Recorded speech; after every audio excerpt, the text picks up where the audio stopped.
Have you ever paused to consider what truly defines a community? Mm. It's more than just geography or, vibrant traditions. There's something profoundly personal right at its core. Mm. It's language. Yeah. Today, we're taking a deep dive into a remarkable region where languages aren't just spoken. They are, well, the very soul of a people, and right now, they're experiencing an incredible resurgence. It's such a powerful story because, so often in our globalized world, the narrative we hear is about languages slowly fading away. Right, erosion. Exactly. But what we've uncovered in Nagaland, nestled in the picturesque hills of Northeast India, it's a really compelling counter-narrative. It's an ambitious, proactive effort to safeguard an astonishing linguistic heritage. It's frankly inspiring. Absolutely. We're talking about a groundbreaking initiative announced back on September 1st, 2025, that goes far beyond just, like, simple documentation. Mm. This is about creation. Our mission today is to unpack how Nagaland is embarking on this monumental project to craft standardized written grammars for all 18 of its officially recognized indigenous languages. Wow. Just try and imagine the sheer scale of that undertaking for languages many have only known through sound. And crucially, this isn't merely an academic exercise, though it certainly involves rigorous scholarship. Sure, it must. This is fundamentally a cultural mission. It's deeply rooted in identity, aiming to weave these vibrant languages into the very fabric of education. And it aligns perfectly with India's National Education Policy 2020, The NEP 2020. which, as you know, champions mother tongue instruction. Yeah, and here's where it gets truly fascinating for you listening. Mm. For decades, many of these indigenous languages have actually been taught in schools. That's right. But without a formal, standardized rule book, Yep. no consistent way to spell words, Yeah. no agreed-upon sentence structures, it was a bit like, well, like trying to teach music without sheet notes. Or cooking without a recipe. Yeah. Exactly. That's the monumental challenge they're now actively transforming. It's huge. It really is. Okay, so let's start by painting a picture of this extraordinary place. Nagaland is famously known as the Land of Festivals, A very fitting name. a name that perfectly encapsulates its vibrant spirit. It's this breathtaking mosaic of 17 major tribes and, well, countless sub-tribes, each a universe of distinct customs, traditions, and, most crucially for our discussion, distinct languages. Indeed. And these languages aren't just tools for, daily communication. They are the fundamental backbone of Naga identity. Right. We're discussing languages like Ao, Chang, Konyak, Lotha, Sumi, and Taniti.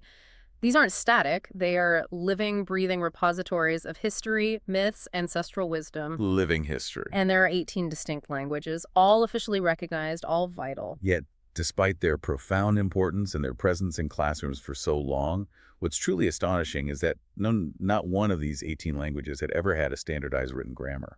It's quite something, isn't it? Can you just envision the inconsistencies this created?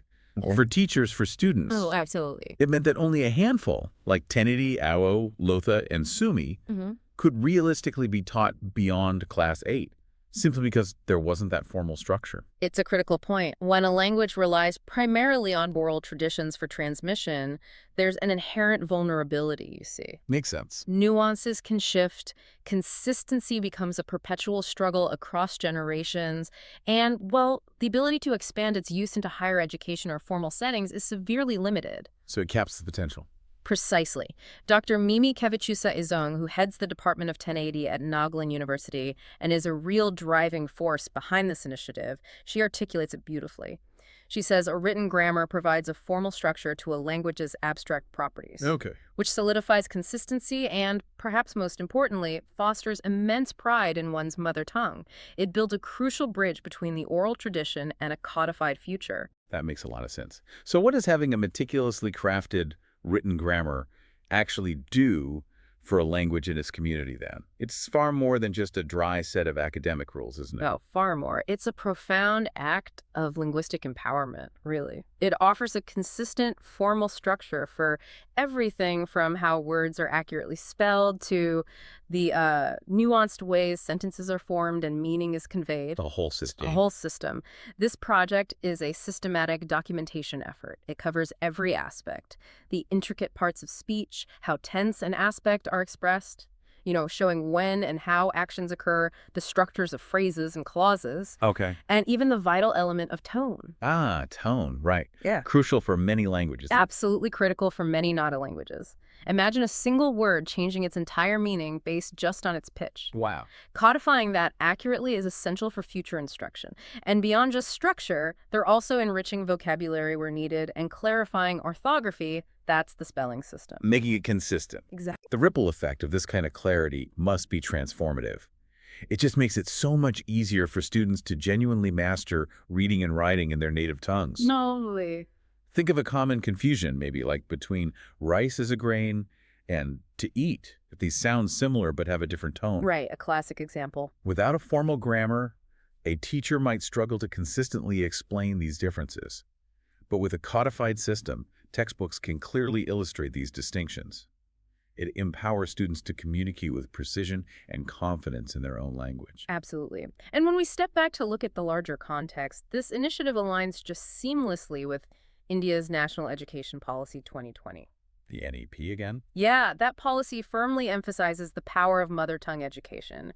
It recognizes its immense potential to significantly enhance comprehension, boost a student's confidence, and foster a much deeper, more authentic connection to learning itself. Which is key. For Nagaland, where English serves as the official language and Nagamese acts as this crucial lingua franca, a common language for communication between different groups. Right, the bridge language.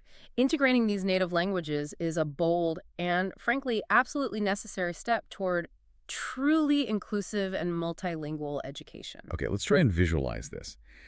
Imagine a young student in a rural Nagaland school, maybe a child named, say, Lithungo, who has grown up speaking Lotha at home. Okay. Before this initiative, her teacher might have really struggled to provide consistent, structured lessons in written Lotha. For sure. Lots of variation, probably. Exactly. Now, with a formal Lotha grammar, Lithungo is flipping through a textbook. And it doesn't just contain captivating stories and poems in her mother tongue, but it also clearly explains how to construct sentences correctly, how to understand those crucial tonal shifts that change meaning. It makes it learnable, teachable. Precisely.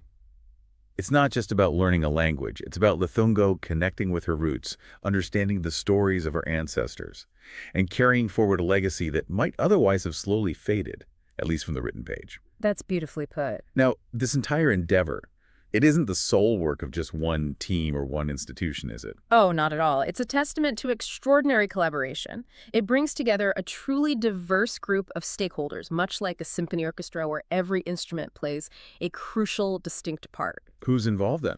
Well, you have the dedicated scholars from Nagaland University, the Directorate of School Education, the State Council of Educational Research and Training, CERT, as it's often called, Okay, sir. the Nagaland Board of School Education, or NBSE, alongside various language experts and crucially respected community elders. Yeah, the elders. That seems vital. It's remarkable how each group's contribution is so vital. The community elders, for instance, with their deep, deep knowledge of oral traditions, local dialects, and those subtle linguistic nuances, they're indispensable. They ensure that these newly crafted grammars truly reflect the authentic, living voice of each language, moving beyond just a purely academic perspective. This isn't some top-down mandate, it's a deeply communal effort. That's good to hear. And we actually see the vibrancy of these languages already in action, you know? The Ao tribe's newspaper, Ao Mylan, has been published for an impressive 66 years. 66 years. And there are daily radio programs broadcasting in languages like Konyak, Lotha, and Ngami already. So there's an existing media infrastructure they can leverage? That sounds incredibly beneficial. Definitely. And they're not just creating the grammars, they're building the infrastructure for the future. Technical workshops are currently underway at the Department of Tinity. What do those involve? They're training language officers to meticulously document these grammatical structures. And beyond that, comprehensive teacher training programs, starting with refresher courses from Nagaland University, will equip educators across the state to confidently bring these codified grammars to life in every classroom. Creating the trainers. Yeah. Essential. Absolutely, and the enthusiasm from the ground, it's genuinely palpable. Mr. Keichenchap Numai from the Liangmai Literature Board, he describes this project as a vital step towards safeguarding our cultural heritage. Captures the feeling. It really does. And Mrs. Kevalino Angami, the Commissioner and Secretary of the Department of School Education, she's applauded the workshops for providing clarity in teaching grammar from an early stage, building a strong foundation for students. So real buy-in from the education sector, too. Definitely. These are the voices from within Nagaland confirming the profound and immediate impact of this crucial work. Okay, but with such incredible, beautiful diversity, what are some of the complexities Nagaland faces in this standardization process? It can't be simple. No, definitely not. One of the biggest challenges, as you might imagine, is that there's no single language spoken by a clear majority across the entire state. Right. The 2011 census indicates Konyak as the most widely spoken, but even that accounts for just 46% of the population. Less than half. Exactly. Then you have languages like Ao with over 231,000 speakers, Lutha with 177,000, Angami with 151,000, and many smaller but equally important languages like Pochuri and Kuki. It's a real tapestry. So how do you handle that? That's a crucial point, and it immediately raises the question, how do you standardize a language without inadvertently oversimplifying it, or, even worse, losing the rich variations that naturally exist from village to village or even within different tribal groups? That's the tightrope walk. It really is. Take Tenedi, for instance. That's the standardized form of the Angami language. But it's not just spoken by the Angami tribe. It's also used by 9 other tribes in the Tinimia group. Okay, so it already serves multiple groups. Right. The project team is approaching this with immense care, ensuring respect for those existing variations while meticulously creating a unified, robust framework. It's a very delicate balance of preservation and standardization. And when we look at this on a global scale, this initiative in Nagaland feels like a profoundly bold act of cultural resistance in a way. All right. I think that's fair to say. Linguists estimate, over 6,000 languages exist worldwide? Something like that. But sadly, many are at severe risk of extinction due to the overwhelming dominance of just a few major global languages. Mm-hmm. In Nagaland, where Nagamese emerged as this practical solution for intertribal communication, The lingua franca we mentioned. the risk of marginalization for these native tongues is very real. By codifying these grammars, they're ensuring these languages remain not just spoken, but vibrant, valued, and formally taught. They're actively pushing back against that erosion. You're securing their future. Yes, and connecting this to the broader picture, it's about much more than just words on a page. It's about preserving an entire cultural lineage. The stories, the history. Exactly. The introduction of the Roman script by American missionaries back in the 19th century, people like Reverend Dr. E.W. Clark and Mrs. Mary Clark, and the subsequent publication of the first ANO dictionary in 1911, that laid crucial early groundwork. Built a foundation? It did. This current project builds directly on that legacy.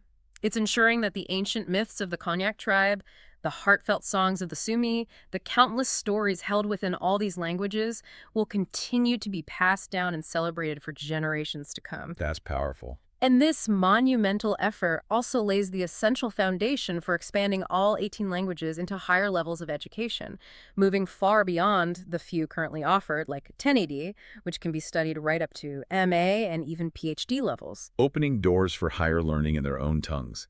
It's incredibly compelling to consider that Nagaland's initiative isn't just a localized effort, is it?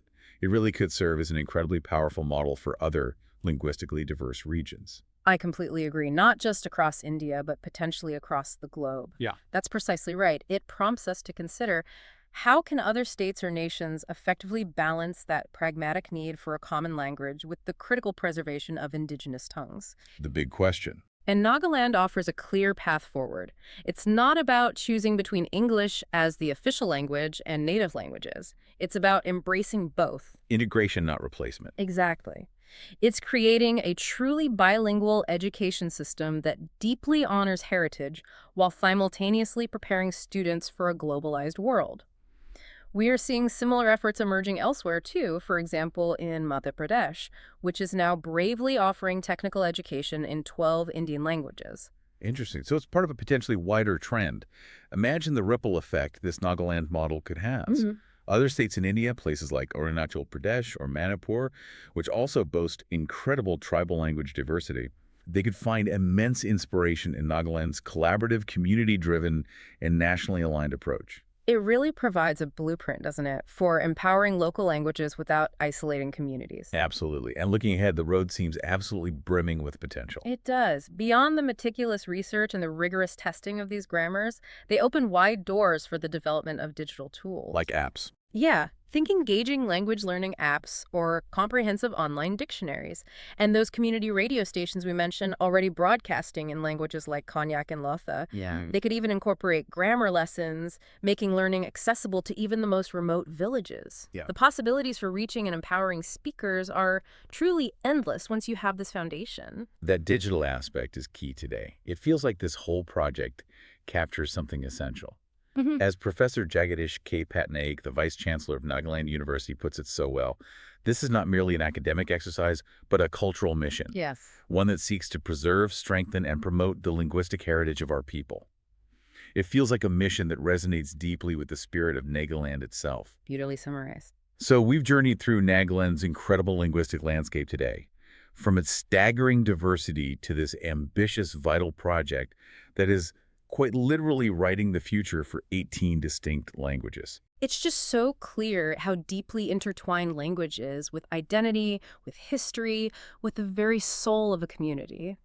This initiative, it's really about empowering young Nagas to speak, read, and write their languages with immense pride, ensuring that the stories, the songs, the wisdom of their people not only endure but actually thrive for generations. So what does this all mean for you, our listener?